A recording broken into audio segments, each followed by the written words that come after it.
Welcome back, ladies and gentlemen, to 1,000 Mile Coffee. I'm David. I'm Jason. All right, today we're going to talk about something that happened to a friend of ours here recently. Y'all remember Mr. Matt Daniels, Fluffy. I'm going to throw his name out there. Shortly after he got done recording with us, the company he worked for decided to let him go. Now, normally when most companies, they let you go, they will, the way they did it is the best way. They did him dirty.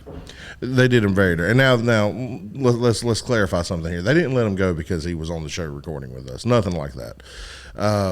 Because he worked for your traditional mega fleet, who I don't want to say anything bad about, working for a mega fleet, but the biggest problem with most of your mega fleets is they like to micromanage. Very much so. And Mr. Daniels was he was used to being a very independent driver, working for some of your more flatbed and your smaller companies. He was used to being a very independent driver like we are. You make your own decisions. You do it this way. You do it whichever way works best for you. As long as the job gets done, it gets done. Right. Most of your mega fleets are strict, to the book. This is how we want it done. To where with our boss, he sends us the text message saying, grab this trailer, it goes to this place, deliver at this time. And however we get it done, as long as it gets done, nothing is ever said. When he sends us our backhaul for what we get coming back to pick up at where we're the primary carrier out of, he sends us a copy of the rate con for the pickup time, delivery, all this, sends it to us, and nothing else is said. Everything else is on us. We're not micromanaged to where he was. And essentially what happened with him, they were trying, this will happen sometimes to companies, you'll notice, is they were trying to find a reason to fire him. Well, I don't want to say I agree with that. I agree that they were trying to find something to let him go, but it was, I don't know how to say it. They clocked him because the mega fleets, when they have everything, they record everything on your truck. Their computers can tell you how fast you're going. They had forward-facing cameras. Every little thing, and you were going into a construction zone at 61 mile an hour. The speed limit's 55. You were slowing down, but you weren't slowing down fast enough, so we're going to let you go because you've had a couple overspeeds. And I use air quotations when I do that because I had, with my first company, several overspeeds because their trucks were capped at 60 mile an hour. But the truck overspeeds. I know, right? the truck would do 64 if you put your foot on the accelerator. So when it's raining or you got your windshield wipers on, you can't use the cruise control, which would keep me at 60 mile an hour. So I'm trying to stay at 60, and if I went to 61, then I got an overspeed. And that's essentially what was happening with him. So his company let him go. And what we want to talk about is always have a contingency plan to get home. Exactly, because they brought him in. They did not let him know that they were letting him go. At no point. He was just, they said, hey, come to the yard. Okay, well, he come to the yard, and they said, come up to the office. While he was going up to the office, they had locked out, they had turned the batteries off to his truck, locked him out of it. No, they didn't lock him out of the truck. When he says they locked him out, I need to clarify. My mistake. They locked there's on most trucks, not all, but most trucks, there's a battery kill switch that you can flip a switch and it kills all battery power to the truck. And that's what they did. And they put a lockout device over that switch so he couldn't turn the batteries back onto his truck, which caused him to lose all of his food. I guess that was a big thing. And then he was stuck out there. I was able to go pick him up, but he was stuck out there for like 3 hours waiting on me to get there. It's 90-some degrees on that blacktop, just sitting out there in the heat. So you always want to have a contingency plan to get you home, whether that be having money in the bank to get a plane ticket, bus ticket, Uber, rent a car, whatever, to get you home. because some companies will do that to you. They'll just, no, you're done. Find your own way home, which I think is bullshit to begin with. If I'm not mistaken, in some ways, it is illegal too. I don't know if it is or not. Yeah, that's something we should look into. We'll have to. That's something we should. We'll have to do our research on that and see what we can find. Well, you know what? Better yet, boss lady, is that illegal? She co-owner of the company we work for. She would know. Huh? Is it illegal to let a driver go and then just say find your own way home and not have a mode of transportation or a way to get him home? Is that against the law? I haven't had to come across it. I can't. She don't know. No, we haven't done that. Yeah, most of the time with the driver, the couple drivers, the couple drivers we've had to let go here. I mean, everybody except for me and Jason. And now Fluffy, because Fluffy now works for us. Yeah, we got him. But pretty much everybody who works for us lives here in the Concord, Charlotte area, so they just park their cars here and go home. Leave the truck here and drive their car home. You know, I work. We're 2 hours away. Well, so both of us work for another company. I got him hired on at the previous company we worked for before we come here, out of Ohio. And luckily, when he quit. He didn't get let go, and you rode with me home that day. Yep. He got in the truck and rode with me home. And the same thing, when I quit and turned my truck in, there was another driver who was a friend of ours who lived in North Carolina. I just rode with him home. But if I wouldn't have, they would have rented me a car to get home. But they were a very good company, and I quit. I didn't get fired. So I don't know if that's illegal or not, but I always have a contingency plan, be it one of the 4 primary, modes of transportation to get home. But most likely, your best bet is probably it all depends on where you're at. It's probably going to be a rental car. Yeah, because it's going to be cheaper than a plane ticket, and it's going to be cheaper than a bus ticket. I know I think it was Travago. .com. I went to their website, and every time I've needed to rent a car, and they always have the best deals. Get you a small, compact, one-way car. Most time you get out $50-$60. Well, the other reason why is you have to deal with checking the luggage in on the plane or checking the luggage in on the bus, because you've never had the joys of riding a Greyhound. No, I have. Trying to move all your stuff from one truck to another is pretty much impossible because they give you weight limits. There was a weight limit on your luggage for the bus.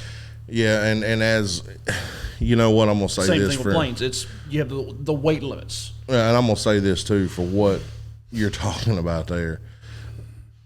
Think about it if you're a current truck driver now, or if you're looking at becoming a truck driver. Look around your house. Think about what you had when you moved in that house, apartment, wherever you're living at, and how long you've been there and how much stuff you've accumulated.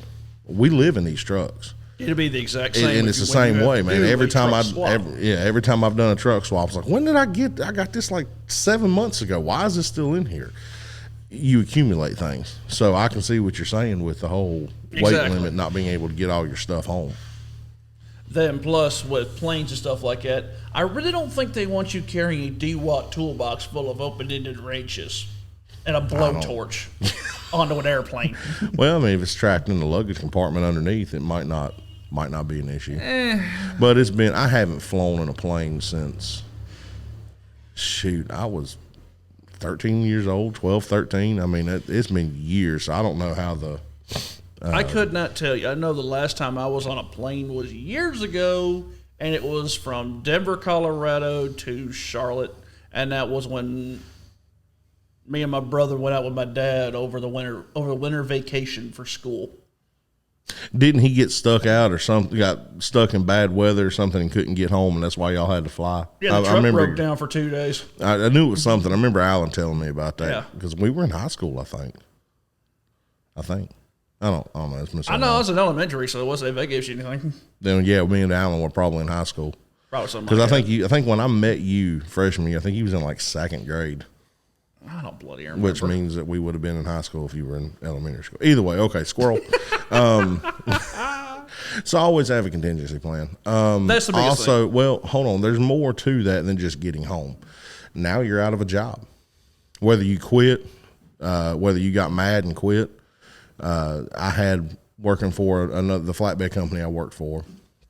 I'll tell the story. I'd worked there for about a month, and they were very micromanaging. I'm not going to say they were a mega fleet, but they were borderline. And I had 2 hard breakings. And the way the hard brake works is that computer realizes if you stop within a second, you drop more than 9 miles an hour in a braking event, they classify that as a hard brake. In both instances on mine, I was empty. One of them I had somebody ran a stop sign.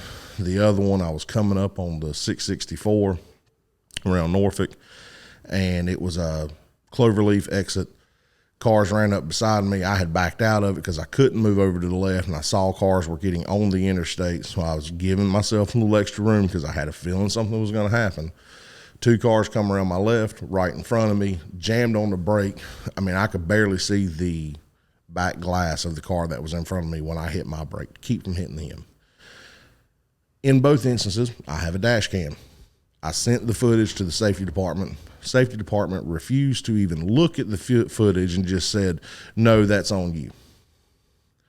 First time they sent me back through training with a trainer for 3 days.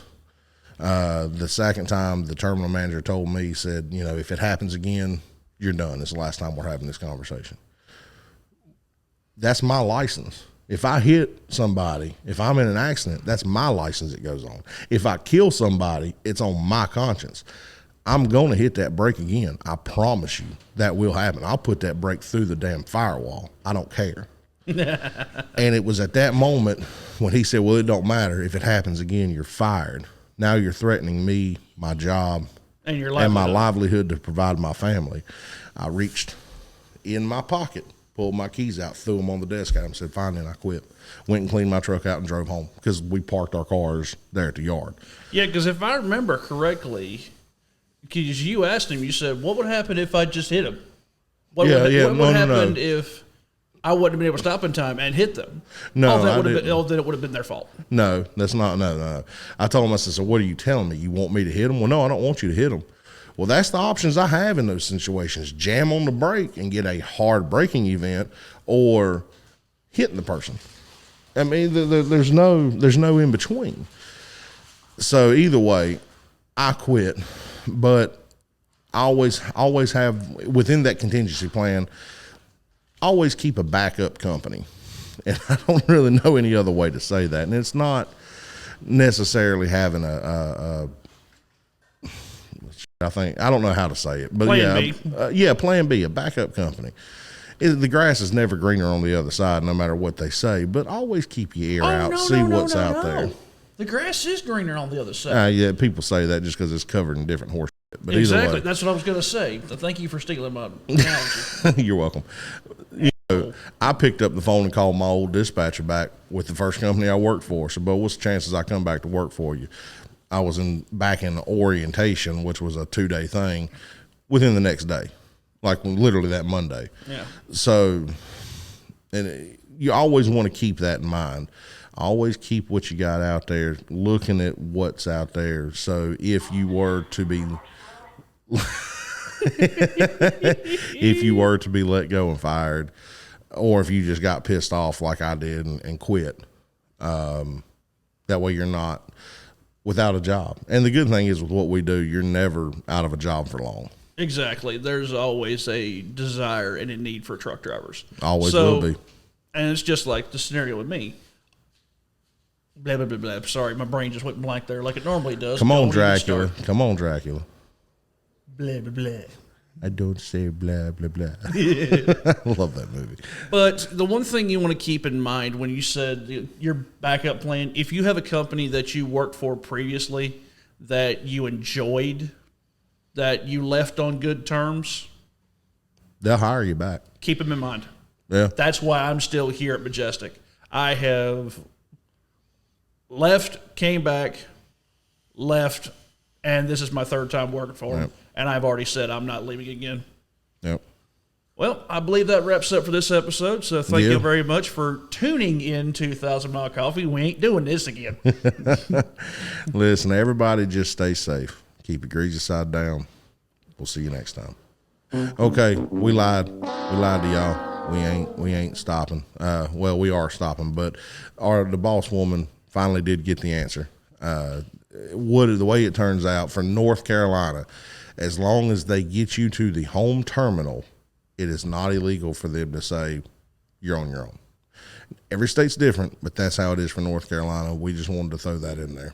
Check your local laws with each company. That's Yeah. the biggest thing we say. CYA, people. CYA. Okay, now we really are done. We'll see you next time.